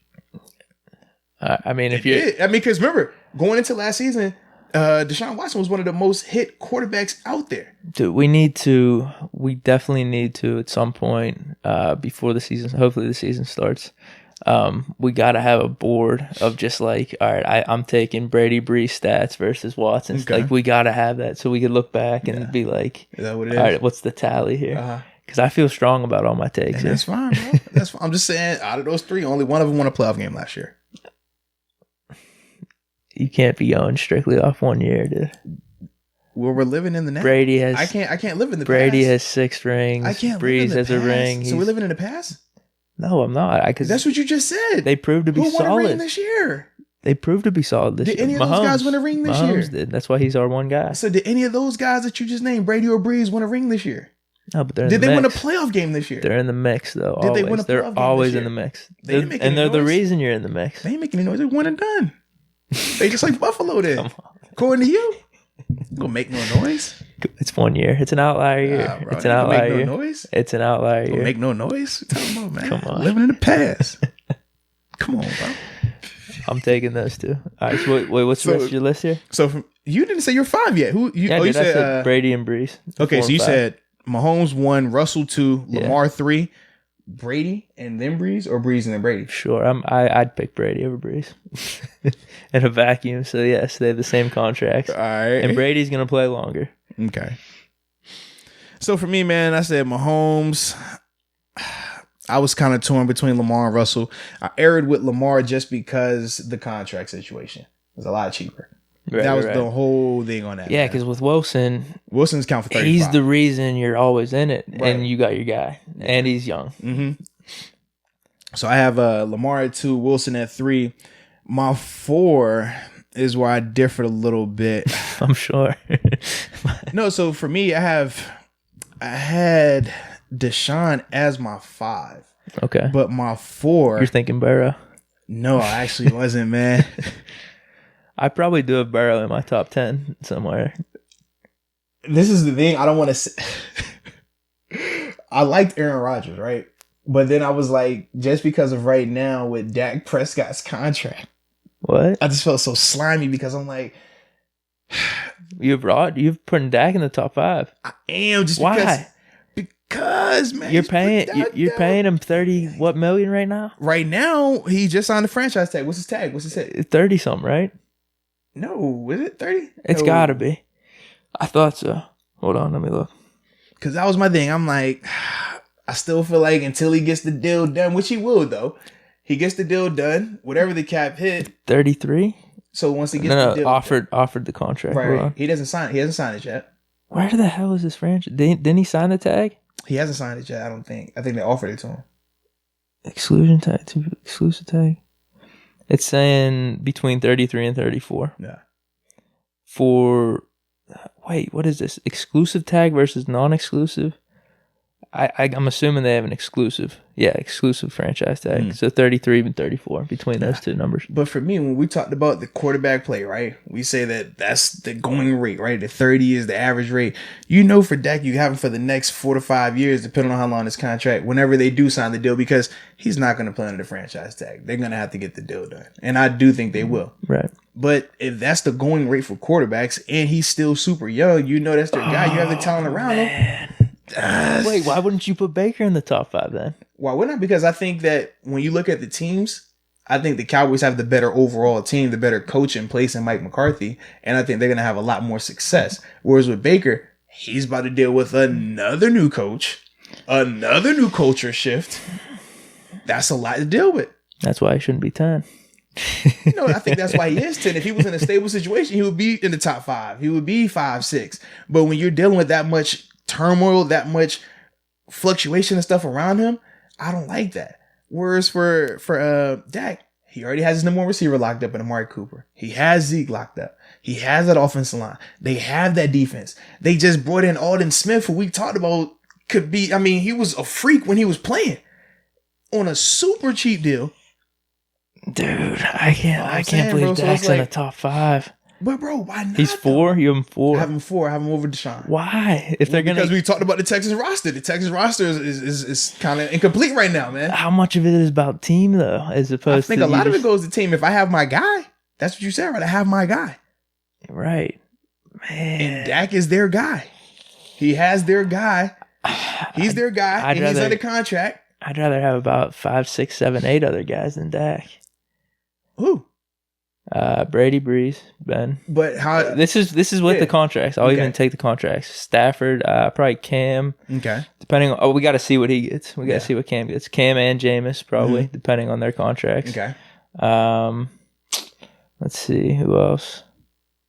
How many was that? Was that 5 or 6 right there? I don't know, but I'll tell you the difference is this though. He's homegrown.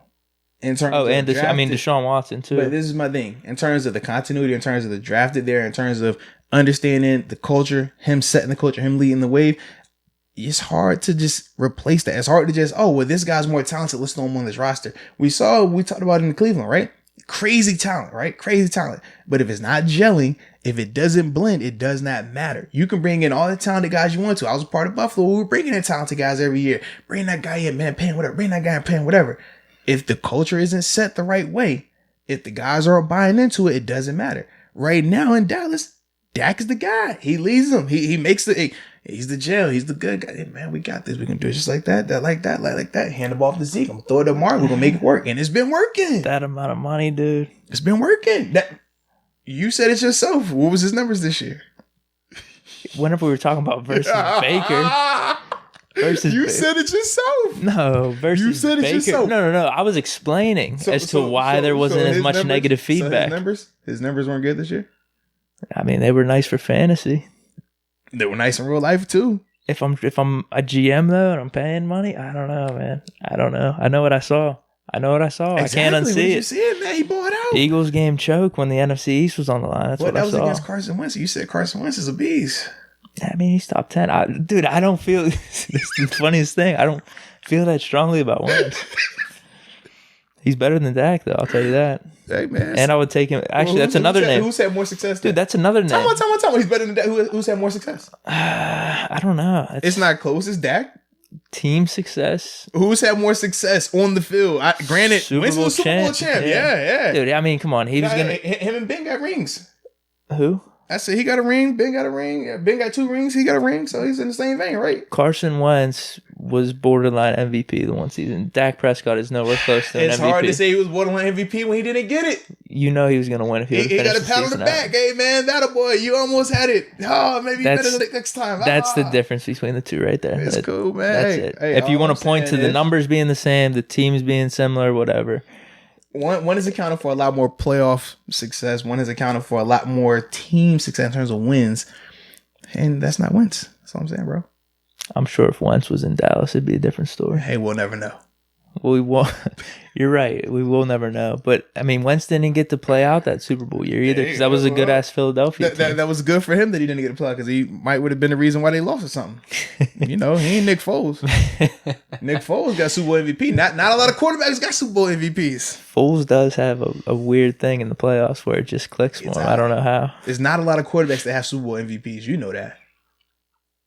Foles is one of those guys, man. So put respect on his name. Dude. I can't believe you're bringing this up again. So for me, that's why I think that, Dak, I know he's going to have a lot more success as a whole than a Baker. So that's why I have him in that top 5. Because you feel confident about the structure and organization you have in place. Absolutely. Because all those guys are locked up now. And then he's the next one to get that extension because, like I say, I highly doubt it's just going to be a franchise tag and he plays under it.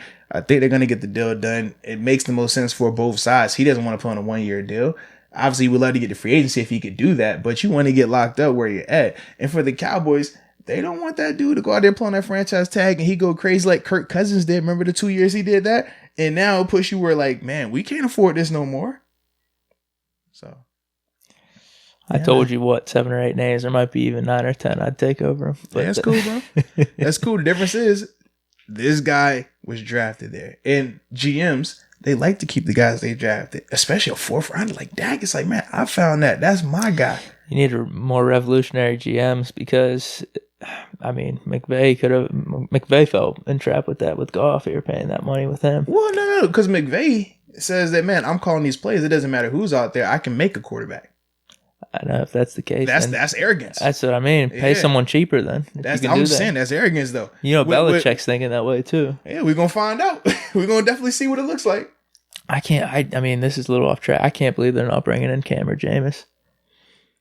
Hey man, some of these guys they have some success and they get a little arrogant with it. Man, I got this. I'm the reason. Cut off, lady. I got this.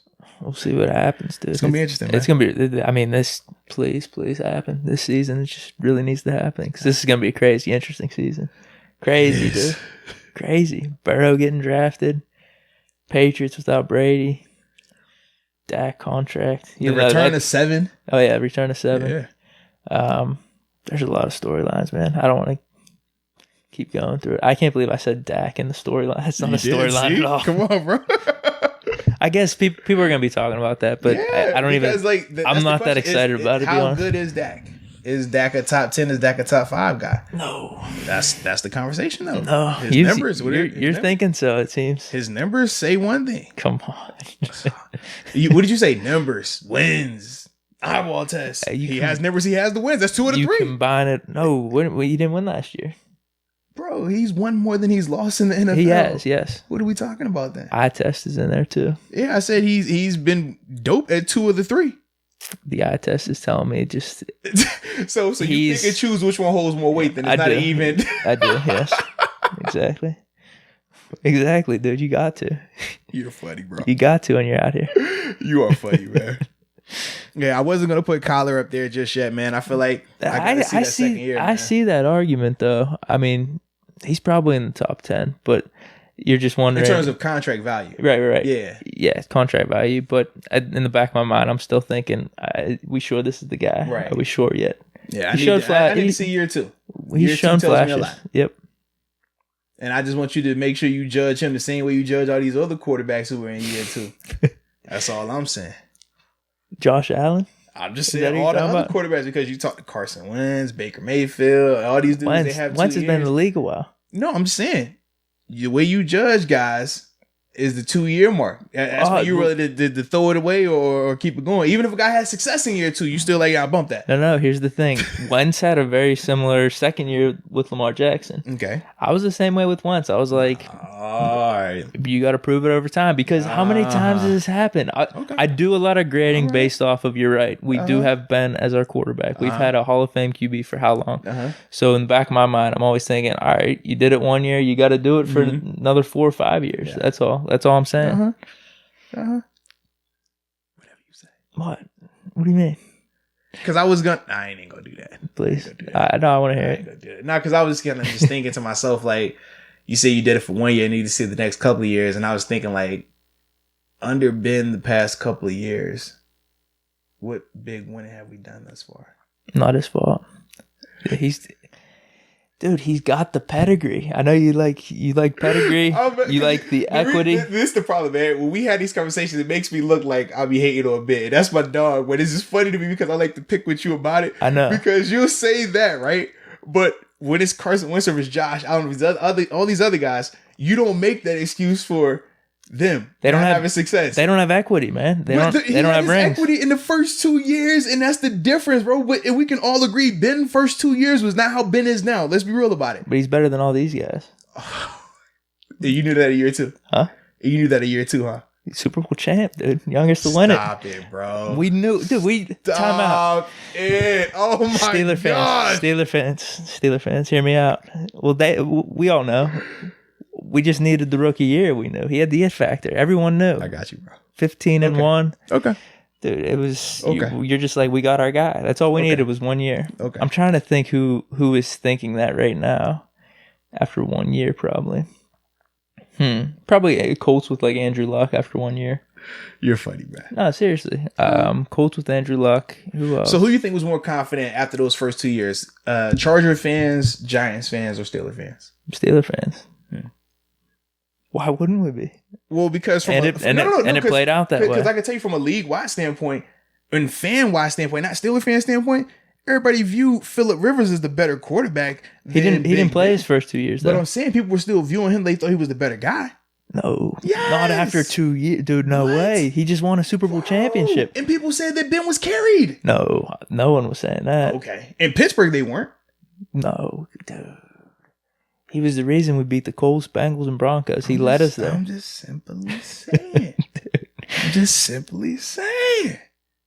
That's it.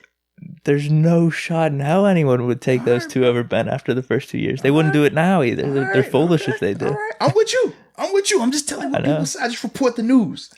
I'm just reporting the news. Man, those guys are idiots then. I mean, come on. I know you're messing. This is like a straw man thing. There's someone out in the distance. They don't exist. I just love how passionate you get, though, man. I love it. You're getting me riled up, man. I love it because, and I think the reason it's funny to me is we both agreed that if we pick a quarterback for our life, it's going to be Ben. Mm-hmm. But I just love to see how you get just so emotionally wrapped into this thing, man, when it comes to Yeah. So it's all good, man. I mean, you doing that is kind of almost a small scale of what ESPN and the larger sports world, how they disrespect Ben and the Steelers. So not necessarily the Steelers. I won't say that because when the Steelers are doing good, people, I think people will love it. Yes. Because it's good for ratings and everything. But I think there is a general disrespect on Ben. It is. It's unfortunate. It's unfortunate. Yeah. So that's why I come out guns blazing, man. I just love to just sometimes throw a little lighter fluid on your joint. Just even though I'm with you, we all come from the same place here. It's just like let's just fire Deke up real quick. Come on, Deke, get it. So this is just an act, huh? I just let it see you go, man. Just the Jack in the Box. I just let it see you go, man. Just go out there because I tried to do it earlier. You won't give it to me. You was like, nah, I'm not going there. This is this, and it's like I'm gonna just keep poking. Oh, there it is. Wow. Yeah, I wasn't. I was trying to get to the top 5 QB value. I just wanted to move on and. Well, we got it, man. That's fine. I'm happy now. All right, we're good. You really like doing that every podcast. So you bring it up at some point. I can't help it, man. At every I get a point, kick out of it right now, bro. There's something you bring up about Super Bowl MVPs, winning in the past 3 years. That's another staple. I just like to hear where the interceptions. I think this is the thing, bro. If we could just have regular conversations about quarterbacks and I not feel that you're either like taking a shot at somebody or being like crazy biased, I wouldn't even do this. But when I feel just every once in a while like, okay, he's going to keep saying this, that's what he's going with, then I'm like, let's just take that and apply it here. And then you don't like that. Where? What case? Turns when you talk about big winning, turns when you talk about past couple of seasons, and turns when you talking about stats with wins, with eye tests and all this. What am I wrong on? I'm just saying, this makes me ask you the question sometimes, man. I just put the spotlight on certain things and I just let you go, man. I know, it makes everything more clear for me then. I mean, that's thanks for asking the question. All good, because bro. it just makes my point stronger. It seems. Whatever you say, man. Hey, you just keep going, man. So what are our top fives then? So for me, I had. So you had. Oh, Mahomes. You had Dak at 4. Jeez. Yeah, Dak at 4. Okay. Watson at 5. Okay, got you. All right. Well, do we want to just close? We kind of discussed it. I mean, you're taking Mahomes. It's Mahomes. I don't care how much I'm paying him. Yeah. And then our only thing with Wilson versus Jackson is the contract amount. Yeah. What do you prefer?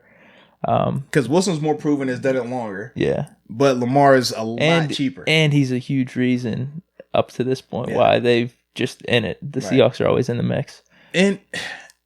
But you could make the argument that these past 2 years, that Lamar has been the biggest reason why the Ravens have been in it. We saw what they looked like when they still had Flacco quarterback and then they switched it to Lamar. And how he was finding ways to get it done. I'm with you, but in terms of playoffs, but it comes down to playoffs though. Still, who are you taking? You're going for a playoff run. That's kind of my thing. Nah, I'm going that. What do you mean? I don't look at that because I don't want to just put everything in that one category right there. If I need a quarterback to win me a game, now you said win a game in playoffs is different. It's kind of all the same. It's like who do you want? Like, this dude just got for 14 wins last year.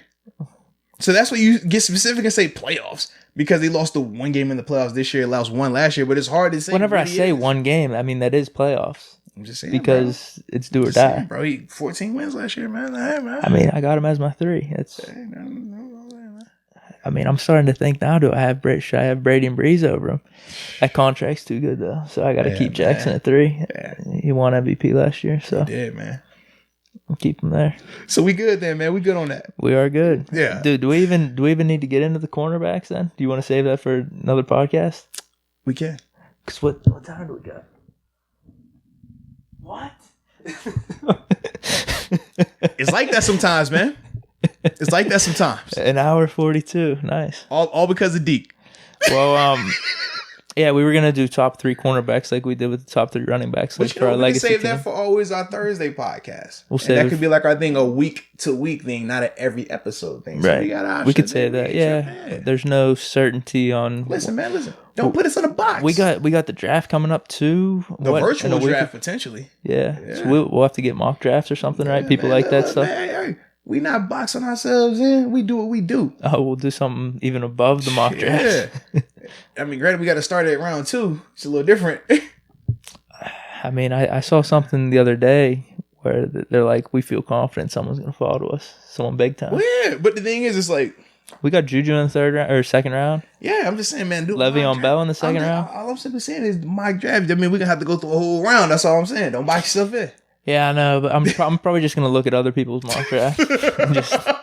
All right, who are the people saying we got it 2? And then I'm gonna look up the highlights of those projections. Yep. Hey man, don't box yourself in. That's all. I'm out the box. Okay. Out the box, bro. So yeah, appreciate everyone for listening. I guess. Yeah, man. It's always fun. I can't believe you're top 5. I'm stunned here. I don't think I've given enough. Like, wow. Like, Dak at 4. I can't believe it. It was just fun, man.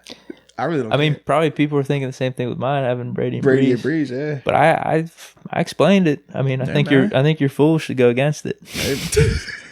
I explained why. I'm taking Brady and Brees over a lot of those guys. Hey, and they got $25 million contracts. And they're a lot older. I got flexibility. And you're hoping that they're good this year. That's my projection. Like I said, it's a lot of projections. Yeah. I'm projecting Baker to not be what you think he is. Yeah. And I'm projecting Brady and Brees to be good. So that's cool, bro. Well, that's what I'm saying. We need a board. We need a tally. We need almost like one of those like freezing cold take things, or like, this is what you said. Explain this like in a year. I already told you why I'm not a fan of that, man. Because your list of just bad takes is going to start to mount up, and you're going to lose value in your take game, man. You even dropped a bold take last night on the CML. Hey, man, look, guys, man, I hate to say it, but, Deke got to give a hot take here. 15-1 looks good. Turn around and lose the game. Go bold or go home. Go big. No, man, that's not how this thing works, man. Come on, bro. It is, man, because whenever you get it right, then you get the glut. But right now, when have you got any of them right? I've gotten a few right. I mean, you Ravens. Said 15-1 last year. The Ravens. No. You said 15-1 Steelers. Then you said 14-2 Steelers. things happen, dude. We lost Ben. That's a big difference. That's a big difference. Even with Ben 15-1, how many times has he done in his career? Once. Exactly. That's more than a lot of people can say. How many seasons has Ben played? What, 15, 16? 16 seasons, only done it once. How many other people have done it once? All I'm simply saying is if he did 16 seasons, only did it one time. 2 other players, Brady and Cam. So if he's only done it and it's only been 2 to 3 other people to do it, why do you throw it out there like that's, oh yeah, man, 15-1. It was one of those years. Stop it. I was feeling it. Stop it. There's a cycle with things. I told you about the ebbs and the flows. God. People were down on us. All I'm saying is this, bro. You're coming off as a jinx. I told you this before. So I can't be saying 15-1 this year. Don't know. Because you said 15-1 last year. You saw that ended up. You said 15 on this video on the CML league. You see how that's ended up right now. Bell got hurt. Yeah, exactly. Swan got hurt. And Ben got hurt last year. Every time you say 15-1, something bad happens, man. All right, so stop it. Stop it. 14-2. Then cut it out, man. See, just say we're gonna win more than we lose. Just leave it at that, man. All right, because you, boy, bad for business. 15-1's kind of my thing, though. So it just hasn't been paying off for you too much, huh? So you mean to tell me out of 16 seasons you've only been right once? No, before dude, I toned it down for the podcast. It's always 16-0. What do you mean? So you've never been right then? I just think we're gonna win every game, dude. I mean, no, what do you mean? All right. So looking into a season, whenever you're doing your projections and stuff, logically, yeah, 12-4, 13-3, a lot more realistic. No. My point is, we defy logic. Whenever you go game by game, all right, we're playing the Patriots. I feel like we're gonna win. All right, we're playing the Seahawks in this game, week 2. I feel like we're gonna win. I just always do. You got 7, you feel like you're gonna win. Although I guess I picked against us again in the Rams game, and it worked out. The thing is, we did not have 7 , so that's the thing. I've had Ben as my QB for how long? I'm just saying. That's why I always have confidence. And just saying, bro. Us fans, we went mad this year. We went crazy. We don't know what to do. We didn't. I just hope y'all don't have to experience the quarterback life that I've had to experience outside of Ben. Those are the best 4 years of my life. I'm so happy. Yeah. I've experienced some very unique quarterback situations, to say the least. Yeah. No doubt. But we'll get into that, though, man. So, yeah, we definitely appreciate everybody for tuning in, though, man. This is always craziness going on. Make sure y'all staying safe out there, washing your hands, all that good stuff, man. Enjoy the time together with your family, too, and your friends, all that good stuff, man. Yep. Yeah. Until next time. Peace.